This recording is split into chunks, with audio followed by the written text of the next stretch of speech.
എല്ലാവരെയും പുതിയ വാർത്തയിലേക്ക് ഞാൻ സ്വാഗതം ചെയ്യുകയാണ്. യുദ്ധം പരാജയപ്പെട്ട് ട്രംപ് പിന്മാറുന്ന എല്ലാ സൂചനയും നൽകുന്നതാണ് ട്രംപിൻ്റെയും അമേരിക്കൻ സൈന്യത്തിൻ്റെയും ചില നീക്കങ്ങൾ. ഇറാനെ നേരിടാൻ വേഗത്തിൽ ആയുധങ്ങൾ നിർമ്മിക്കാൻ അമേരിക്കൻ ആയുധ കമ്പനികൾക്ക് ട്രംപ് നിർദ്ദേശം നൽകിയെങ്കിലും അത് പെട്ടെന്നൊന്നും സാധ്യമാവില്ല എന്ന മറുപടിയാണ് ആയുധ കമ്പനികൾ നൽകുന്നത്. കേവലം ബോംബോ തോക്കോ ഉണ്ടാക്കുന്നത് പോലെയല്ല പ്രതിരോധ ബാറ്ററികൾ നിർമ്മിക്കുന്നതെന്നും അതിന് വളരെയധികം വർഷങ്ങൾ എടുക്കുമെന്നുമാണ് ആയുധ കമ്പനികൾ അറിയിക്കുന്നത്. തന്നെയുമല്ല, അതിന് സാങ്കേതികമായ തടസ്സങ്ങളും ഇപ്പോൾ ഏറെയുണ്ട്. അതുകൊണ്ട് ഇപ്പോഴൊന്നും ആയുധങ്ങൾ നിർമ്മിക്കാൻ കഴിയില്ല എന്ന് കമ്പനികൾ മറുപടി നൽകുമ്പോൾ ഇറാനുമായിട്ടുള്ള യുദ്ധം നിർത്തി സൈനികരെ പിൻവലിക്കാനാണ് അമേരിക്കൻ പ്രതിരോധ വകുപ്പ് ട്രംപിന് ഉപദേശം നൽകുന്നത്. ഈ വിവരം അറിഞ്ഞതോടെ ഇറാനെതിരായിട്ടുള്ള യുദ്ധത്തിൽ അമേരിക്ക പരാജയം സമ്മതിച്ചുവെന്നും അമേരിക്കയ്ക്ക് ഒന്നും നേടാനാവാതെ പരാജയപ്പെട്ട ഒരേയൊരു യുദ്ധമാണ് ഇപ്പോൾ നടന്നതെന്നും ഇറാന്റെ ബ്രിഗേഡിയർ ജനറൽ ഹുസൈൻ മൊഹേബി പറയുന്നു. ട്രംപ് സങ്കല്പിച്ചതും സ്വയം നിശ്ചയിച്ചിട്ടുള്ളതുമായ എല്ലാ ലക്ഷ്യങ്ങളിൽ നിന്നും അവർ വേഗത്തിൽ പിന്മാറാൻ നിർബന്ധിതനായിരിക്കുന്നുവെന്നും ഇപ്പോൾ ഇറാനെ ആക്രമിക്കണമെന്ന അമേരിക്കൻ ലക്ഷ്യങ്ങൾ കുറയുകയും ട്രംപ് തന്റെ മുഴുവൻ ശ്രദ്ധയും ഹോർമുസ് കടലിടുക്ക് തുറക്കുന്നതിലേക്ക് കേന്ദ്രീകരിച്ചിരിക്കുന്നു എന്നുമാണ് ബ്രിഗേഡിയർ പരിഹസിക്കുന്നത്. മുമ്പ് തുറന്നിരുന്നതും ഇപ്പോൾ വീണ്ടും ട്രംപ് തുറക്കാൻ ശ്രമിക്കുന്നതുമായ കടലിടുക്ക് അമേരിക്കൻ സൈന്യത്തിനും നേതൃത്വത്തിനും വലിയ പരിഹാസമാണ് ലോകത്തിന് മുന്നിൽ നേടിക്കൊടുക്കുന്നത് എന്നും ഈ ബ്രിഗേഡിയർ ട്രംപിനെ പരിഹസിക്കുന്നു. തന്നെയുമല്ല, കടലിടുക്ക് ഇനി വെറുമൊരു ജലപാതയല്ല, മറിച്ച് യുദ്ധത്തിന്റെ ഭൂമിശാസ്ത്രമാണെന്നും ഇനി ഹോർമുസ് തുറക്കണമെങ്കിൽ ഞങ്ങളുടെ എല്ലാ വ്യവസ്ഥകളും അംഗീകരിക്കുന്നത് വരെ അത് അടഞ്ഞു തന്നെ കിടക്കും എന്നാണ് ഇറാൻ പറയുന്നത്. ഇങ്ങനെ ട്രംപ് വല്ലാത്ത ഒരു കുടുക്കിലായി പോയ ഒരു യുദ്ധമാണ് ഇപ്പോൾ ഉണ്ടായിട്ടുള്ളത്. അയാൾ ഓരോ ദിവസവും ഹോർമുസ് തുറക്കണമെന്ന് ഇറാനോട് ആവശ്യപ്പെട്ടുകൊണ്ടിരിക്കുകയാണ്.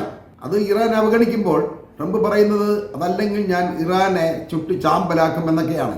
എന്നാൽ അതിനുള്ള ആയുധങ്ങളൊന്നും കയ്യിലില്ല എന്ന് ലോകത്തുള്ള എല്ലാ രാജ്യങ്ങൾക്കും അറിയാവുന്നതാണ്. പിന്നെ ട്രംപ് പത്രക്കാരുടെ മുന്നിൽ എന്തെങ്കിലും പറയാൻ വേണ്ടി തള്ളിമറിക്കുന്ന ചില കാര്യങ്ങളായിട്ടാണ് ഇതിനിപ്പോൾ ലോകം എല്ലാം കാണുന്നത്. ഇറാനിലും ഹോർമുസിലും ഇത്തരം വിഷയങ്ങൾ അമേരിക്കയെ വളരെയധികം പ്രതിസന്ധിയിലാക്കുമ്പോൾ ട്രംപിന് മറ്റൊരു പ്രതിസന്ധി കൂടി ഉയർത്തിക്കൊണ്ട് താൻ പ്രധാനമന്ത്രി ആയിരിക്കുന്നിടത്തോളം കാലം സ്വതന്ത്ര പലസ്തീൻ രാഷ്ട്രം രൂപീകരിക്കാൻ അനുവദിക്കില്ല എന്നാണ് ഇസ്രായേലിൻ്റെ പ്രധാനമന്ത്രിയായ ബെഞ്ചമിൻ നെതന്യാഹുവിൻ്റെ ഏറ്റവും പുതിയ പ്രഖ്യാപനം എന്ന് നമ്മൾ അറിയേണ്ടതുണ്ട്. The military will not carry out any withdrawal until Hamas is genuinely disarmed. In addition, the army will continue to thwart threats against our forces and our citizens. കഴിഞ്ഞ ആഴ്ച അമേരിക്കൻ പ്രസിഡന്റ് ഡൊണാൾഡ് ട്രംപുമായി കൂടിക്കാഴ്ച നടത്തി പിരിഞ്ഞ Netanyahu Trump മുന്നോട്ട് വെച്ച 15 സമാധാന നിർദ്ദേശത്തെ സമ്മതിച്ചുകൊണ്ടാണ് ഇസ്രയേലിലേക്ക് തിരിച്ചെത്തിയത്. അതിനുശേഷം ഗാസയിലെ ചില പ്രദേശങ്ങളിൽ നിന്നും കുറച്ച് സൈനിക പിന്മാറ്റമൊക്കെ ഉണ്ടായെങ്കിലും പെട്ടെന്ന് മനമാറ്റം ഉണ്ടായിക്കൊണ്ട് ഗസയിൽ ഹമാസ് ഭാരമുള്ളതും അല്ലാത്തതുമായ ആയുധങ്ങൾ പൂർണ്ണമായും താഴെ വെക്കുന്നത് വരെ സൈനികരെ പിൻവലിക്കില്ല എന്ന് പറഞ്ഞുകൊണ്ട് ഗസയിലേക്ക് കുറച്ച് ആക്രമണങ്ങളൊക്കെ നടത്തുകയൊക്കെ ചെയ്തിട്ടുണ്ട്. ഇതിൽ കുറെ പേരൊക്കെ കൊല്ലപ്പെട്ടിട്ടുണ്ട്. അതിനുശേഷമാണ് ജെറുസലേം തലസ്ഥാനമാക്കി വെസ്റ്റ് ബാങ്കും ഗസയും ഉൾപ്പെടുന്ന പുതിയൊരു പലസ്തീൻ രാഷ്ട്രം ഉണ്ടാക്കാൻ അനുവദിക്കില്ല എന്ന് നെതന്യാഹു വ്യക്തമാക്കുന്നത്. ഇതിപ്പോൾ മിഡിൽ ഈസ്റ്റ് രാഷ്ട്രീയത്തെ വല്ലാതെ ഇളക്കി മറിച്ചിരിക്കുകയാണ്. നെതന്യാഹുവിന്റെ പ്രസ്താവനയോട് ഹമാസിന്റെ പ്രതികരണം യുഎസും മറ്റു മധ്യസ്ഥ രാജ്യങ്ങളും കരാർ വ്യവസ്ഥകൾ പാലിക്കാൻ നെതന്യാഹുവിന് മേൽ സമ്മർദ്ദം ചെലുത്തണമെന്നാണ്. അല്ലെങ്കിൽ കാര്യങ്ങൾ കൂടുതൽ വഷളാവും എന്ന് ഹമാസ് ഭീഷണിപ്പെടുത്തുന്നു. മാത്രമല്ല, ജെറുസലേം തലസ്ഥാനമായി സ്വതന്ത്രവും പരമാധികാരമുള്ളതുമായ പലസ്തീൻ രാഷ്ട്രം സ്ഥാപിതമാകുന്നത് വരെ തങ്ങളുടെ ആയുധങ്ങൾ താഴെ വയ്ക്കാൻ ഉദ്ദേശമില്ലെന്നും വേണ്ടി വന്നാൽ വീണ്ടും ഇസ്രയേലുമായി യുദ്ധം തുടരാൻ തങ്ങൾ തയ്യാറാണെന്നുമാണ് ഹമാസിന്റെ നേതൃത്വം അറിയിക്കുന്നത്. ഇത് നെതന്യാഹുവിനെതിരെ വലിയ പ്രതിഷേധം ഇസ്രയേലിൽ ഉണ്ടാക്കാൻ കാരണമായിട്ടുണ്ട്. വീണ്ടും രാജ്യം യുദ്ധത്തിലേക്ക് പ്രവേശിക്കുന്നു എന്നത് ജനങ്ങളെ വല്ലാതെ പരിഭ്രാന്തരാക്കിയിട്ടുണ്ട്. അവർ ഏതാണ്ട് സമാധാനത്തോടെ ജീവിതം ആരംഭിച്ചു വരികയാണ്. അപ്പോഴാണ് നെതന്യാഹു വീണ്ടും രാജ്യത്തെ ഇളക്കി മറിക്കാൻ ചില പ്രസ്താവനകൾ നടത്തുന്നതും ചില കടുംപിടുത്തങ്ങൾ പിടിക്കുന്നതും. നെതന്യാഹുവിന്റെ ഇപ്പോഴത്തെ ഈ മലക്കം മറിച്ചിൽ യുദ്ധത്തിന്റെ ഇടവേളയിലെ സമാധാന ശ്രമങ്ങൾക്ക് വലിയ തടസ്സങ്ങൾ സൃഷ്ടിക്കുമെന്ന് ഖത്തറും ഈജിപ്തും സൗദി അറേബ്യയും അടക്കമുള്ള രാജ്യങ്ങൾ സംയുക്ത മുന്നറിയിപ്പ് നൽകുന്നുണ്ട്. ഗസ യുദ്ധം അവസാനിപ്പിക്കുന്നതിന് ഹമാസ് ഘട്ടം ഘട്ടമായി ആയുധങ്ങൾ ഉപേക്ഷിക്കണമെന്നും ഗസയിൽ നിന്നുള്ള സൈനിക പിന്മാറ്റവുമൊക്കെ ട്രംപ് നിർദ്ദേശിച്ച കാര്യങ്ങളാണ്. ഇത് ഹമാസും അംഗീകരിച്ചു തന്നെയാണ്. ഗസയിൽ നിന്നും ഇസ്രായേൽ സൈന്യം പിന്മാറിക്കഴിഞ്ഞാൽ തങ്ങൾ ആയുധങ്ങൾ താഴെ വയ്ക്കുമെന്നും ആയുധങ്ങൾ പൂർണ്ണമായും ഉപേക്ഷിക്കുമെന്നൊക്കെ അവർ പറഞ്ഞിട്ടുള്ളതാണ്. എന്നാൽ ഇസ്രായേലിന് വിശ്വാസമില്ലാത്തതുകൊണ്ട് അവർ ഏതാനും കുറച്ച് ആയുധങ്ങൾ മാത്രം ഉപേക്ഷിച്ചുകൊണ്ട് പ്രധാന ആയുധങ്ങളിൽ അവരുടെ കസ്റ്റഡിയിൽ സൂക്ഷിച്ചിരിക്കുകയാണ്. അത് പൂർണ്ണമായിട്ട് ഉപേക്ഷിക്കണം എന്നാണ് നെതന്യാഹുവിൻ്റെ ഇപ്പോഴത്തെ ആവശ്യം. അത് അവരെ കാണിച്ചു കൊടുക്കണം. എന്നിട്ട് വേണം ഗസയ്ക്ക് മേൽ വീണ്ടും ആക്രമണം ഉണ്ടാവാൻ. കഴിഞ്ഞ ദിവസം ഗസയിൽ വലിയ ആക്രമണം നെതന്യാഹു നടത്തിയത് 2013 ഇസ്രായേലിൽ ആക്രമിച്ച 5000 ഹമാസുകാരെ കൊല്ലുന്ന ചടങ്ങാണ് എന്നൊക്കെ പറഞ്ഞുകൊണ്ടാണ് അയാൾ ആക്രമണത്തെ ന്യായീകരിച്ചത്. ഇത് ഹമാസിനും മറ്റുള്ള എല്ലാവർക്കും അറിയാവുന്നതാണ് ഇസ്രായേലിനെ വിശ്വസിക്കാൻ കൊള്ളാത്ത ഒരു രാജ്യമാണ് എന്നുള്ളത്. അതുകൊണ്ട് ഇസ്രായേൽ പറഞ്ഞാലൊന്നും ആരും ആയുധം ഉപേക്ഷിക്കില്ല എന്നുള്ളതാണ് സത്യം. അതുപോലെ തന്നെ ഹമാസ് ഗസയിലെ ഭരണം ഒഴിഞ്ഞതിന് ശേഷം ഗസയിലെ ഇടക്കാല ഭരണത്തിനായി പലസ്തീനി സാങ്കേതിക വിദഗ്ധരുടെ ഒരു കമ്മിറ്റിയെ നിയോഗിക്കാനും അന്താരാഷ്ട്ര സേനയെ വിന്യസിക്കാനുമൊക്കെയായി പദ്ധതികളൊക്കെ തയ്യാറാക്കിയിട്ടുണ്ടായിരുന്നു. ഇതിനെല്ലാം പൊളിച്ചിരിക്കുകയാണ് ഇപ്പോൾ ഈ നെതന്യാഹു. ഇയാളിങ്ങനെ ചെയ്യുന്നത് അടുത്ത മാസം ഇസ്രായേൽ ഇലക്ഷൻ നടക്കുകയാണ്.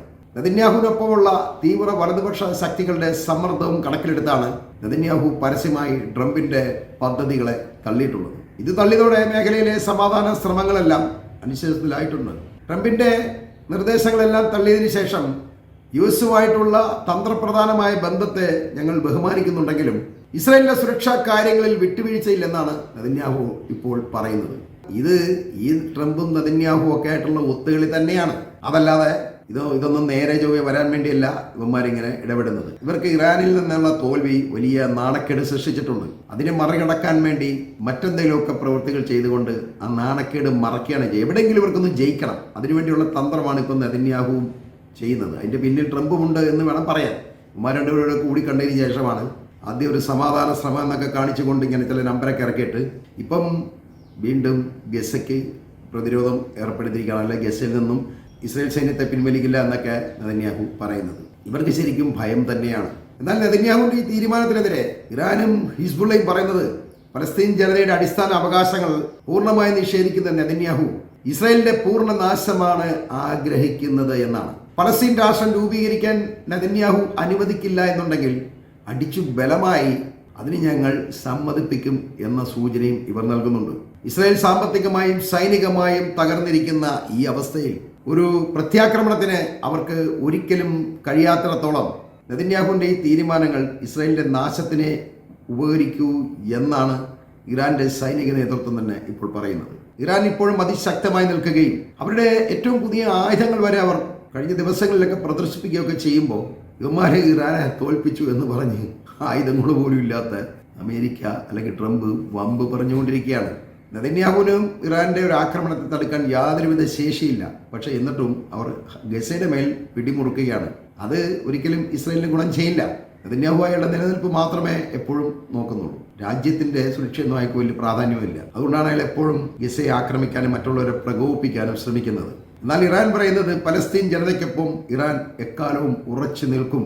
തന്നെയുമല്ല, മേഖലയിൽ ഇസ്രായേൽ നടത്തുന്ന അധിനിവേശ നയങ്ങൾക്കെതിരെ ഇറാന്റെ പ്രതിരോധ അച്ചുതണ്ട്, അതായത് ഹൂത്തികള്, ഹിസ്ബുള്ള, ഹമാസ് തുടങ്ങിയവരൊക്കെ കൂടുതൽ ശക്തമായി തുടരുമെന്നുമാണ് മുന്നറിയിപ്പ് നൽകുന്നത്. എന്നാൽ ട്രംപ് എത്രയൊക്കെ ശ്രമിച്ചിട്ടും ഇറാനെ തോൽപ്പിക്കാനോ ഹോർമുസ് പ്രതിസന്ധി അതിജീവിക്കാനോ കഴിയാത്തതുകൊണ്ട് നെതന്യാഹുവിനെ ഉപയോഗിച്ച് ഗസ പ്രതിസന്ധി ഉയർത്തി ജനശ്രദ്ധ തിരിച്ചുവിടാനുള്ള ശ്രമമാണ് നടത്തുന്നത് എന്ന പരിഹാസവും പുറത്തുണ്ട്. എന്നാൽ ഈ വാർത്തകൾ ഞാനിവിടെ അവസാനിപ്പിക്കുകയാണ്.